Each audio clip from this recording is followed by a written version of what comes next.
পুলিশের স্টিকার লাগানো গাড়িতে করে এক ব্যক্তিকে অপহরণ করার অভিযোগে বুধবার গভীর রাতে মুর্শিদাবাদের ডোমকল থানার পুলিশের হাতে গ্রেফতার হলো ডোমকল থানারই এক সিভিক ভলেন্টিয়ার সহ মোট 60 জন অভিযুক্ত। ধৃতদের পুলিশের হেফাজতের আবেদন করে বৃহস্পতিবার তাদের বহরমপুর আদালতে পেশ করা হয়। অপহৃত ব্যক্তিকে নদিয়া জেলার চাপড়া থানা এলাকায় একটি গ্রাম থেকে উদ্ধার করেছে ডোমকল থানার পুলিশ। পুলিশ সূত্রে জানা গিয়েছে, অপহৃত ব্যক্তির নাম লালন শেখ। তার বাড়ি ডোমকল থানার বাজিতপুর কর্মকারপাড়া এলাকায়। ওই ব্যক্তি চাষবাস সহ জমি জায়গা বিক্রির কারবারের সঙ্গে জড়িত রয়েছেন। প্রাথমিক তদন্তে পুলিশের অনুমান, একটি জমিকে নিয়ে গন্ডগোলের কারণেই লালন শেখকে পুলিশের স্টিকার লাগানো গাড়িতে করে অপহরণ করা হয়েছিল। ডোমকল থানার পুলিশ ইতিমধ্যে অপহরণের জন্য ব্যবহৃত গাড়িটি উদ্ধার করেছে। জানা গিয়েছে, অপহরণের জন্য ব্যবহৃত গাড়িটি ডোমকল টাউন তৃণমূল কংগ্রেসের যুব সভাপতি সাজিবুল খান বাপনের নামে নথিভুক্ত রয়েছে। যদিও ডোমকল থানার এক শীর্ষ আধিকারিক জানিয়েছেন, গাড়িটি সাজিবুলের হলেও অপহরণের সময় তিনি ওই দিন গাড়িতে ছিলেন না এবং অপহরণের বিষয় তিনি কিছুই জানতেন না। বেড়াতে যাওয়ার নাম করে কয়েকজন ব্যক্তি গাড়িটি তার থেকে ভাড়া নিয়েছিল। সূত্রের খবর, বুধবার বিকেলে ডোমকলের কুঠির মাঠ এলাকায় তৃণমূল কংগ্রেসের তরফ থেকে বিজয় সম্মেলনীর আয়োজন করা হয়েছিল। সেই সময় ওই এলাকায় কয়েকজন ব্যক্তি পুলিশের স্টিকার লাগানো একটি গাড়ি নিয়ে হাজির হয় এবং কেউ কিছু বোঝার আগে লালন শেখকে এক প্রকার জোর করে ওই গাড়ির মধ্যে তুলে নেয়। সূত্রের খবর, কয়েকজন ওই অপহরণের ঘটনাটি দেখতে পেয়ে ওই গাড়ির কাছে গেলে গাড়ির মধ্যে থাকা ব্যক্তিরা নিজেদেরকে পুলিশের লোক বলে পরিচয় দেন এবং লালনকে নিয়ে এলাকা ছেড়ে চলে যায়। এর কিছুক্ষণের মধ্যেই লালনের পরিবারের লোকেরা ডোমকল থানায় হাজির হয়ে লালনকে থানায় নিয়ে আসার কারণ জানতে চান। পুলিশ কর্তারা তখন তাদের জানিয়ে দেন, লালন শেখ নামে কাউকে ডোমকল থানার পুলিশ আটক বা গ্রেফতার করেনি। এই ঘটনায় গুরুত্ব অনুধাবন করে ডোমকল থানার আধিকারিকেরা দ্রুত তদন্ত শুরু করেন এবং মাঝরাত নাগাদ চাপড়া থানা এলাকা থেকে লালন শেখকে উদ্ধার করা হয়। এর পাশাপাশি পুলিশ অপহরণ চক্রের সঙ্গে জড়িত থাকার অভিযোগে 6 জন দুষ্কৃতী সহ ডোমকল থানার সিভিক ভলেন্টিয়ার হুমায়ুন কবিরকেও গ্রেফতার করে। স্থানীয় সূত্রে জানা গিয়েছে, ধৃত সিভিক ভলেন্টিয়ার হুমায়ুন কবির সম্পর্কে ডোমকলের সদ্য প্রয়াত তৃণমূল বিধায়ক জাফিকুল ইসলামের ভাইপো। এই ঘটনার সঙ্গে শাসক দল তৃণমূল কংগ্রেসের নাম জড়িয়ে পড়ার চাঞ্চল্য ছড়িয়েছে এলাকায়।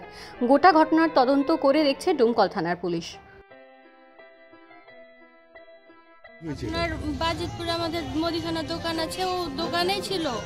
হঠাৎ করে গাড়ি যায়, যাই আপনার 4 জন নেমে অমনি হচ্ছে যে তুলে চলে আসে জোর জবরদস্তি, যে থানায় আসো বেরে জলদি চলে আসে। আমার দেওয়ার সেখানে সাক্ষী ছিল, দেওয়ার ওখানেই আছে। তারপরে আমরা থানায় আসি, থানায় এসে খোঁজ করে দেখি যে থানায় নাই। থানার অফিসাররা ফোন করলো অন্য থানায়, বললো ওখানে ওদের ডিউটি নাই কোথাও।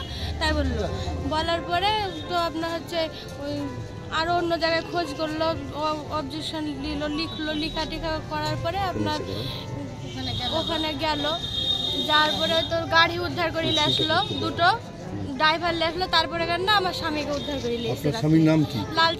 লালচাঁদ মন্ডল। কখন আপনার স্বামীকে ইয়ে করেছে? 5:55। কতজন গিয়েছিল? মোবাইলটা বার করো। আপনার মোবাইলটা বার করো। আমার একটা গাড়িতে পুলিশ লেখা ছিল পেছনে, আর একটাতে হচ্ছে আপনার পুলিশ লেখা ছিল না। সামনেকার গাড়ি থেকে 4 জন বেরিয়েছিল, ড্রাইভার বেরিয়েছিল না। আর পেছনকার গাড়ি থেকে কেউ বেরিয়েছিল না। কি করেছিল আপনার স্বামীকে? কিডন্যাপ করেছিল। আচ্ছা, কটার দিকে করেছিল আপনার স্বামীকে কিডন্যাপ? 5:55 দিকে।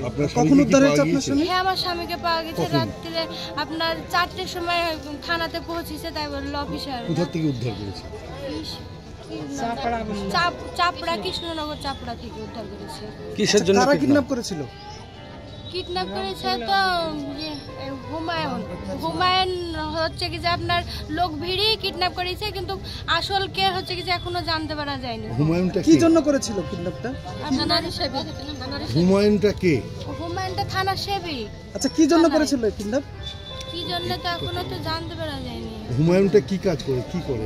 এখান থানায় সেবিক, থানার এই থানা ডোমকল থানারই সেবিক। এখান থেকে গাড়ি ভাড়া করে নিয়ে যাই, নকল পুলিশের মতন সেজে যাই আপনার আমার স্বামীকে কিডন্যাপ করে নিয়ে। কটা গাড়ি গিয়েছিল কিডন্যাপের সময়? 2টো গাড়ি গিয়েছিল, একটাতে পুলিশের স্টিকার লাগানো ছিল আর একটাতে ছিল না। কি গন্ডগোলটা কি ছিল? জমি জায়গা নিয়ে? আমাদের দক্ষিণনগরে জমির হচ্ছে কি যে একটু গন্ডগোল আছে আগে থেকে, ওটার জন্যই হচ্ছে কি যে কিডন্যাপটা করেছিল। আপনার আমার ওই ভাসুর দুটো আছে, একটার নাম আজিজুল আর একটার নাম হচ্ছে রবকুল। আমার ওটা সৎ ভাসুর, আমার শ্বশুরের আগের পক্ষে ছিল। আপনার স্বামীর নাম কি? তাদেরকে দিচ্ছিলেন না জমি, তাই তো? না, আমাদের বাড়ি আছে, দখল করে আছে ওরা বাড়িতে। বলছে যে থানা থেকে ডাক করা আছে মীমাংসা করার জন্য, ওরা মীমাংসাও করবে না, ওরা বাড়িও ছাড়বে না। যে তার জন্য হচ্ছে এর আগেও আমাদেরকে মারধর করেছে যে আমরা চলে এসেছি বাজিতপুরের দক্ষিণনগর থেকে, দিয়ে এখান থেকে আবার আপনার ডাক করেছিল যে থানা থেকে ম্যাডামের হাতে থেকে ডাক করেছিল যে মীমাংসা একটা করিল ফজিলা ম্যাডাম। ডাক করানোর পরে আপনারা আমরা তো যেরকম মীমাংসা করে দিবে সে মীমাংসায় তো মেনে নেবো, থানা থেকে তার ভুল করবে না।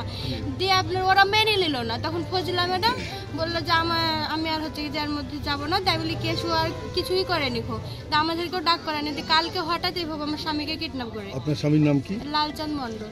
আপনার নাম? শেফ আলী বিবি। ঠিক আছে।